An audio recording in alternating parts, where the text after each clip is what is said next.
Hi Cancer, this is Jav. Welcome po sa ating channel. By the way Cancer, this is your monthly gabay tarot reading ngayong October 2025. Gamitin ang reading na ito bilang gabay lamang. Kung naka-resonate kayo, comment down. Tandaan Cancer, ito ay channel reading po. Kunin nyo lang po kung ano ang naka-resonate sa'yo. This is for you Cancer ngayong October 2025 po.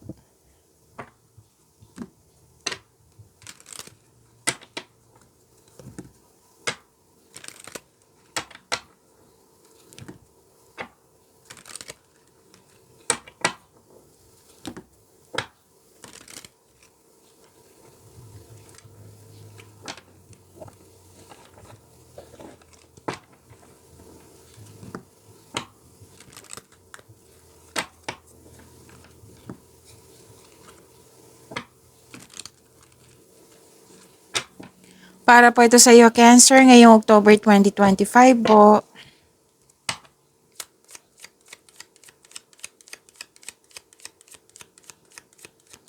Maraming salamat po sa inyong patuloy na suporta, sa mga nag-donate, sa mga hindi nag-skip ng ads. Maraming salamat po. Sa mga hindi pa nag-subscribe, subscribe na po kayo at click bell notification para malaman nyo na may bago tayong video. Para sa mga gusto magpa-reading, comment po kayo ng personal reading. Again, comment kayo ng personal reading and check my reply sa comment section.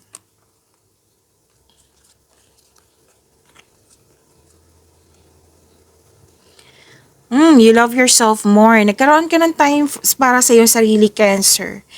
May ligawan, may romance, attraction, and affection. Self-love, kitang-kita ko po dito.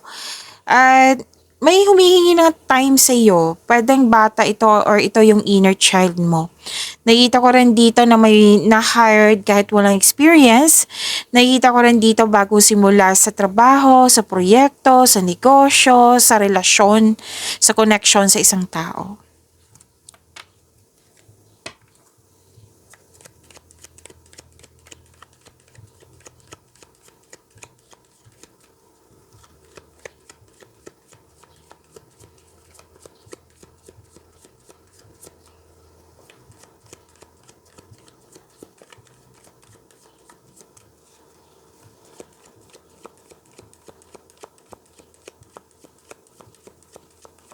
Energy mo ni Cancer.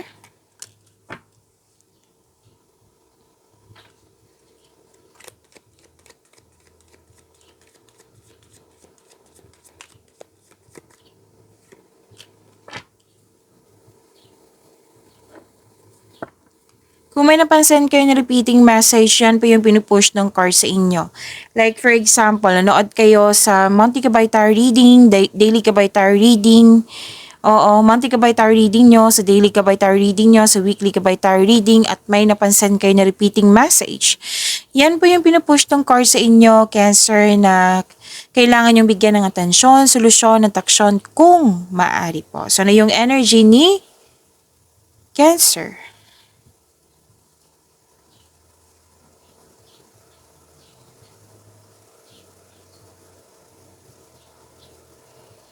Dalawang card po nagsabi dito nagkaroon ng stagnation. Yung pagwawalang kilos. Oo. Nagmuni-muni, malalim ang iniisip mo dito. Parang nire-restrict mo yung sarili mo, nagkaroon ng apathy. Yung, ano tawag dito? Kawalang interest po. Oo. Pwede din na may alok sa iyo na pinag-isipan mo ng mabuti na kailangan may piliin. So, natagalan ka sa pagpili or pwedeng nahihirapan ka sa pagpili kasi guarded ka. Ayaw mo magkaroon ng negative outcome, ayaw mo magkamali sa pipiliin mo, kasi naging wiser ka. So, ang sabi ng card dito, sa dalawang card dito na sikapin yung hindi kayo mag-overthink or mag-overanalyze. Kasi ang ending niyan, malilito ka na eh. Hindi ka makakapili niyan. So, kung nararamdaman mo na pagod ka, pahinga muna. Then, schedule mo kung kailan mo pag-isipan to ulit. Oo. Pero sabi ng card, don't hesitate too long. Baka May example po ito, opportunity ito for good for 7 days, tapos nakapag-decide ka, ika-8 day na. Diba? Sayang po. Mm. So, syempre, mas importante talaga kung nakaramdam ka ng pagod sa kakaisip, na anong tawag dito? Nakaka-drain yan eh. Overthinking yan. Nako, nakaka-drain yan. Cancer. So, kung nakaramdam ka, pahinga muna. Tapos balik lang kayo pag okay na. Kung kailangan nyo ng kausap, then go ahead. Syempre, piliin nyo po yung piliin nyo po yung tao na may experience sa buhay, yung alam niya yung mga iniisip mo, like kung negosyo to, so naka-align sa business industry mo, yung mga may experience na sa buhay. Syempre, piliin mo yung taong hindi siya most likely na nagre-response ng negativity. Yung very practical na tao, kung ito po, syempre, very practical na tao na may experience sa buhay. Kung pwede po, kung gusto niyo po. Okay? And, malalim yung iniisip mo dito eh. At, kung, sabi kasi ng card dito, may araw na nabobore ka, dismayado ka sa status mo, o energy kasi to. Pwede sa personal life, pwede sa love life, pwede sa career and money. Pero kung nangyari man ito na nabobore ka, na bored ka, tapos dismayado ka sa status mo, kailangan mong isipin mo yung mga taong nabigay ng inspiration sa'yo para ma-motivate ka to move forward po. Hindi ibig sabihin na hihinto ka. Kailangan maging willing kang mag-move forward. Okay? Kasi moving forward, may makaka-receive tayo ng, magkakaroon niya ng new doors opening, yung opportunities. Okay? So, kung feeling stuck ka sa isang tao, sa isang bagay, sa isang sitwasyon, move forward po. Kung kaya mo nang bigyan ng solusyon, sagot sa inyong mga katanungan, opo, kung kaya mo na, then go ahead.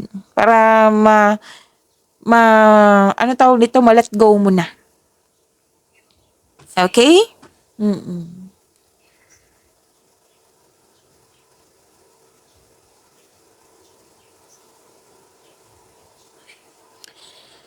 So, iwasan nyo talaga dalawang card kasi nagsabi dito na, yun nga, worries, yan. Make change po. Okay? Make change. Okay. So, makatulong talaga yung journal, diary. Kung may tiwala ka sa tao, then go ahead. Kausapin mo. Mm-mm. Kasi kung hindi ka gagawa ng change just dyan, sa mga nararamdaman mo, sa mga na-encounter mo, mas mabibigatan ka, hindi maging maayos yung tulog mo, magiging balisa ka, parang may fear, doubt, hesitation. Oo. So, kailangan maging willing kang mag-move forward. Tulungan mo yung sarili mo. Kung ano ba yung mga mag-move forward sa'yo, like willingness. Kung gusto mo ng kausap na tao, then go ahead. Kung wala kang tiwala sa tao, then journal or diary, makatulong yan. Pero the best way is, isuko nyo lahat kay God. Hingi kayo ng divine assistance. Okay? Kung conflict man to sa isang tao, communication is the key. Yan ang sabi ng yung card.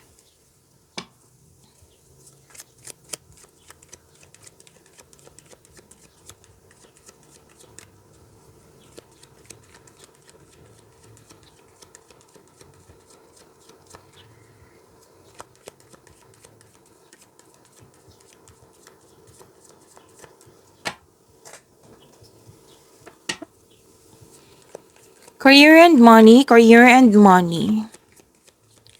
Career and money ni Cancer ngayong October 2025.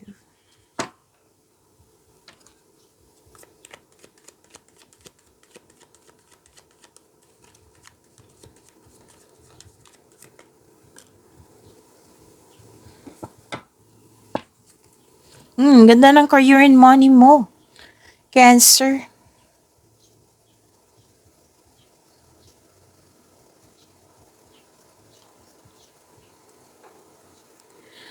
Okay.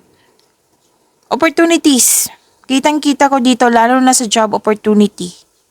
Pwedeng kahit anong opportunity yan naka-align sa inyong career and money. Pero may nakita talaga akong job opportunity dito at new source of income na makaka-enhance sa iyong kaperahan. So, huwag nyo daw palampasin itong pagkakataon na ito. It might be ito yung iniisip mong offer, oh. Nahihirapan kang gumawa ng desisyon.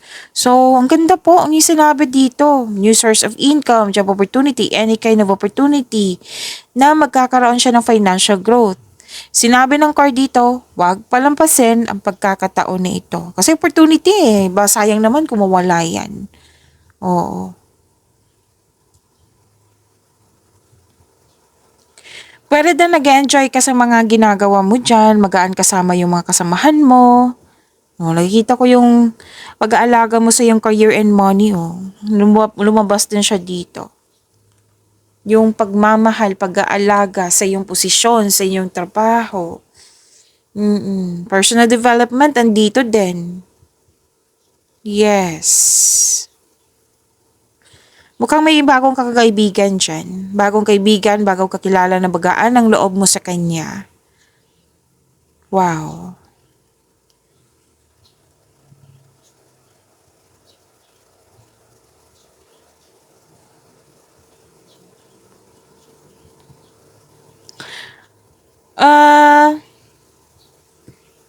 Cancer, may signing of contract akong nakikita dito.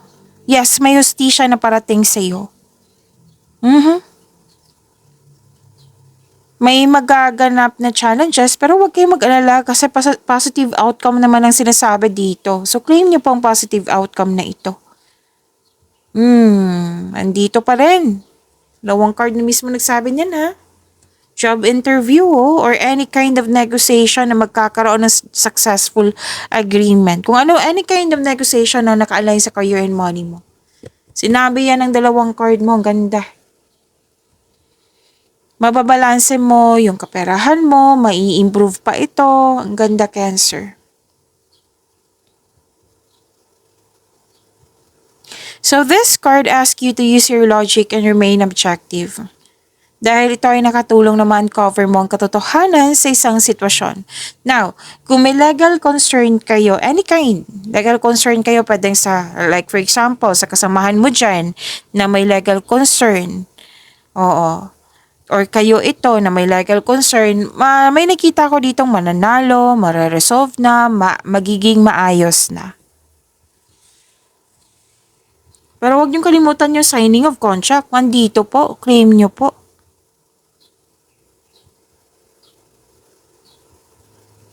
This card advises you to stay true to yourself and act with integrity. So, yung disbalance na nangyari sa nakaraan, magiging balanse na ngayon. Yung pabor na sa'yo. Cancer. Okay? And hard work, nakikita ko dito, Cancer. Huwag niyo dong hayaan na magkaroon kayo ng, kumbaga, hindi sapat yung time for yourself, to your partner, to your family. Kasi mukhang may nagreklamo dito na, ano ba to si Cancer, puro na lang trabaho. Puro na lang trabaho, walang time. Oo. Yung natandaan nyo yung sinabi ko dito na may nag-ask ng time sa'yo. Pwedeng magkakaroon kayo. Kung hindi mo siya magkakaroon ng, kung hindi po magkakaroon ng balanse, may nakita ko ditong, may nagreklamo talaga. Or hindi kayo nagkakaroon ng pagkakaunawan kasi lack of time. Pwedeng ikaw to, pwedeng siya.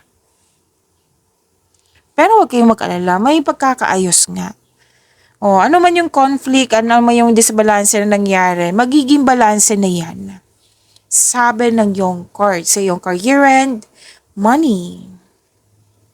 May hustisya po.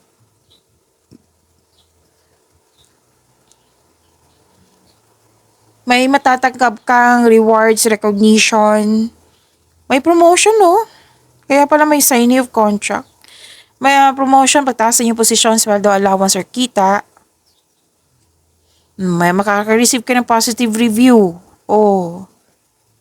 May natapos na proyekto, nag-celebrate kayo. Any kind of celebration, basta may celebration.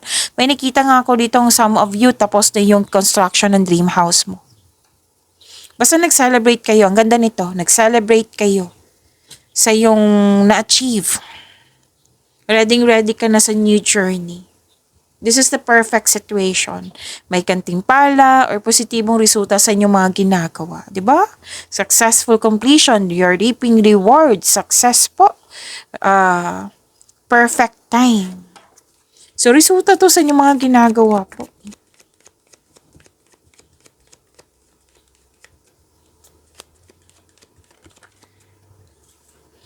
This is about your love life, self-love, partnership, and romance, Cancer.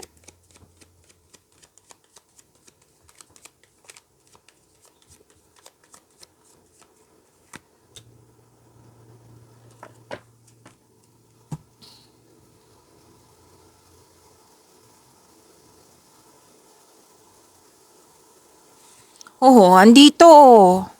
May nag-complain nga. May nagreklamo. Pwedeng ikaw to, pwedeng siya. Naulit na naman. From here to here and here. Yung lack of time. Kasi sobrang sa travel or sobra yung overspending nga, overspending sa travel, overspending sa trabaho, sa pag-aaral yan. Lack of time. So, at least alam mo na kung ano yung ibabalanse mo. Kung problema mo to sa isang tao, then kausapin mo. Okay? Kasi may controlling person or naging toxic na or pwede din may ginagawa kayo dyan na hindi na dapat, na hindi na nakakasama na sa iyo. Like yung overspending nga na sinabi ko kanina. Okay? So, ang kailangan po nito, advice kasi nito, kailangan magkaroon ng recovery, kailangan magkaroon ng freedom, kailangan magkaroon ng balanse. Yan ang sabi po.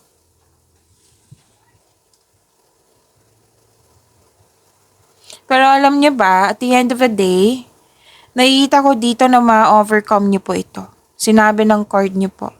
And, nakita ko yung pag-aalaga Pag-aalaga, may buntes, may nanganak, may nag-aalaga ng mga bata, may nag-aalaga ng baby, may nag-aalaga ng, anong tawag dito? Family, oo.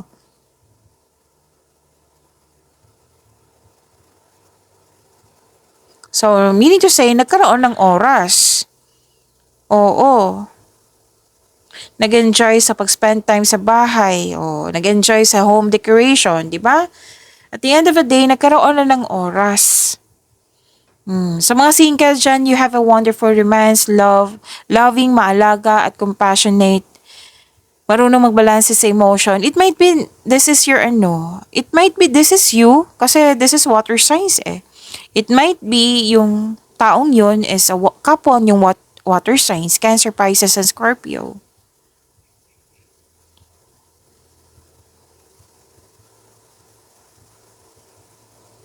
So yun po ha, magkakaroon ng resilience, ma-overcome nyo rin po.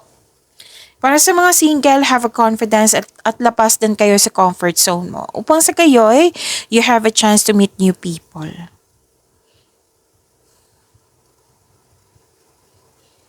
Para sa mga marelasyon sa buhay mag-asawa, yun nga, mag-usap kayo. Mag-usap po kayo, sabi ng yung card. Okay? Huwag niyong hayaan na yung, anong tawag dito?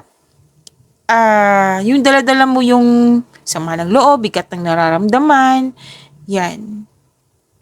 Pag-usapan niyo po. Pero, yun nga, na magkakaayos din kayo. At the end of the day, magkakaayos. Kasi may sinabi din dito na matatapos na po yung paulit-ulit na lang na concern, mabibigyan na ng solusyon, mabibigyan na ng sagot. Matatapos na po. Pwede magkakaroon muna ng space. Kailangan din na accept and learn the past situation, sabi ng yung card. Kasi kung bitbitin mo siya hanggang present, di ba ang bigat niyan? So, kailangan mong i-let go ito.